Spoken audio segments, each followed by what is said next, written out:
untuk mendukung produktivitas itu kan memang dari dulu pemerintah punya satu program utama ya, yaitu program peremajaan sawit rakyat.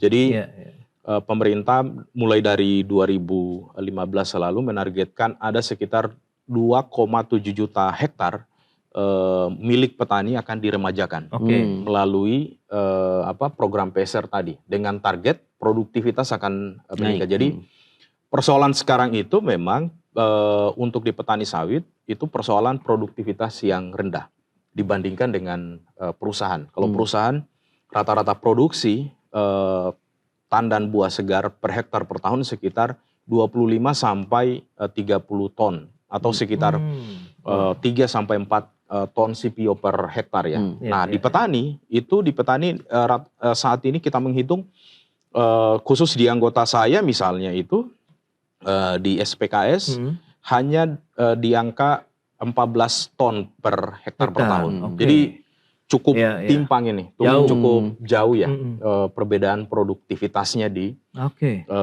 petani sawit, sehingga diharapkan memang dengan adanya PSR tadi, program PSR dari pemerintah yang didukung oleh Badan Pengelola Dana Perkebunan, di mana pemerintah menyediakan 60 juta per hektar untuk petani, dan satu petani maksimal mendapatkan bantuan 4 hektar.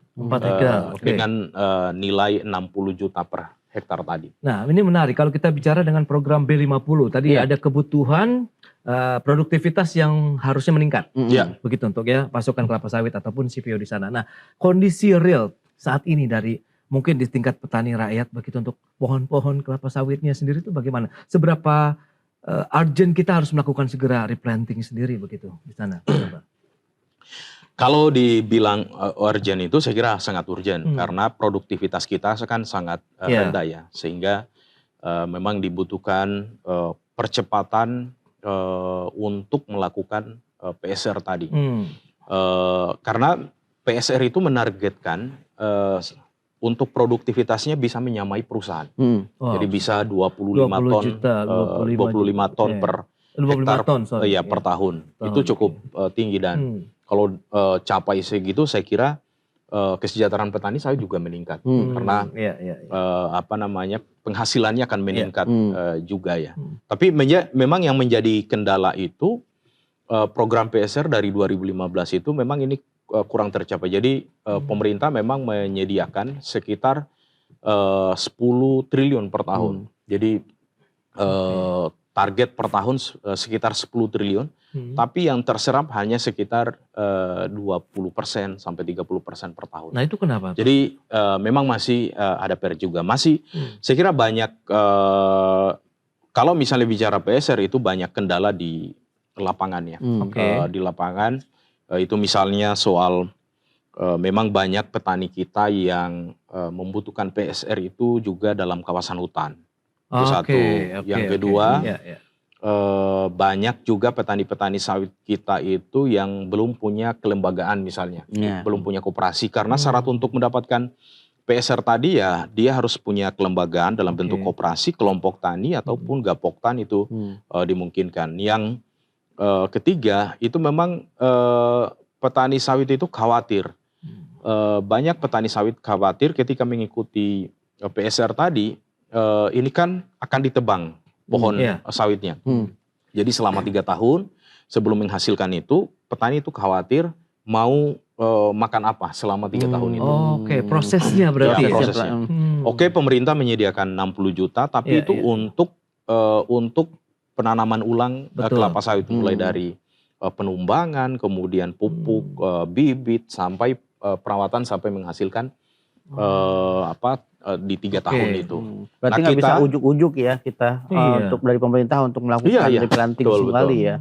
Harus ada beberapa langkah dan tahapan lagi. Betul. Memang pemerintah perlu memprakondisi atau penyiapan petani-petani yang akan melakukan PSR tadi. Nah ini kita harapkan pemerintah ke depan itu juga masuk, tidak hanya langsung melakukan PSR, tetapi juga bagaimana pemerintah mengurusin pra-PSR. Pra-PSR maksudnya untuk pengusulan-pengusulannya itu dibantu oleh pemerintah juga. Nah, saat ini memang kami karena ini urgennya PSR, kami dari SPKS itu mengusulkan untuk kenaikan dana PSR dari 60 juta menjadi 90 juta atau 100 juta. Kami di Asosiasi Petani sepakat sebenarnya ingin mengusulkan ke pemerintah bahwa dana PSR itu dinaikkan. Karena kenapa dinaikkan? Ini untuk menjamin biaya hidup. Yang tadi itu proses penebangannya. Biaya hidup untuk pangan selama 3 tahun ya. Selama 3 tahun didukung, dan saya kira permintaan ini juga tidak terlalu ini ya, tidak berlebihan. terlalu berlebihan karena dana PSR itu kan bersumber dari pungutan ekspor. Iya. Nah, pungutan ekspor sekarang 12,5%, itu besar. Jadi pungutan ekspor itu yang kena imbasnya juga adalah petani sawit. Karena setiap kenaikan 1% petani pungutan ekspor itu, hitungan beberapa ahli itu menemukan sekitar 350 rupiah. Per kilo. Tekanannya, penurunan. Jadi setiap 1%. Kemarin 30 April kan pemerintah menaikkannya dari 10% menjadi 12,5%. Jadi ada penurunan harga sekitar 800 rupiah di situ. Itu langsung turun. Berdampak langsung turun. Langsung turun karena setiap beban yang ditekan oleh pemerintah itu melalui pajak ataupun pungutan ekspor itu langsung pas dulu ya. Nggak mungkin ini ke perusahaan, Pak. Selalu dibebankan ke paling sumbernya. Dari bagian hulunya ya. Iya. Ini saya juga penasaran nih, kalau misalkan B50 atau B50 udah berhasil dijalankan oleh pemerintah dari 1 Juli nanti, tapi gimana dengan DMO nanti? Dengan persiapan, apalagi kan B50 tadi kan membutuhkan produktivitas yang sangat besar dari segi kelapa sawitnya. Itu gimana dari kalangan petani sawit sendiri udah untuk mengantisipasi dampak yang mungkin akan terjadi ya karena perubahan produktivitas yang harus dilakukan. Berarti kebutuhan nasional bahkan bertambah lagi. Udah ada langkah tertentu nggak dari kalangan petani sawit sendiri? Nah, ini soal B50, ini biodiesel. Biodiesel ini dari kami sendiri, dari petani, ini memang kita menyarankan pemerintah itu untuk melakukan evaluasi sebenarnya. Tidak terburu-buru untuk kemudian menaikkan ke B50. Memang ini penting, biodiesel itu penting karena ini akan menyerap CPO kita sebagai pasar CPO kita. Tetapi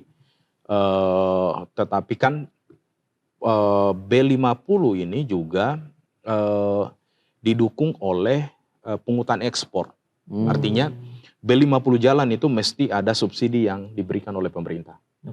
Tadi misalnya untuk menyiapkan B50, pemerintah itu menaikkan pungutan ekspor 12,5%.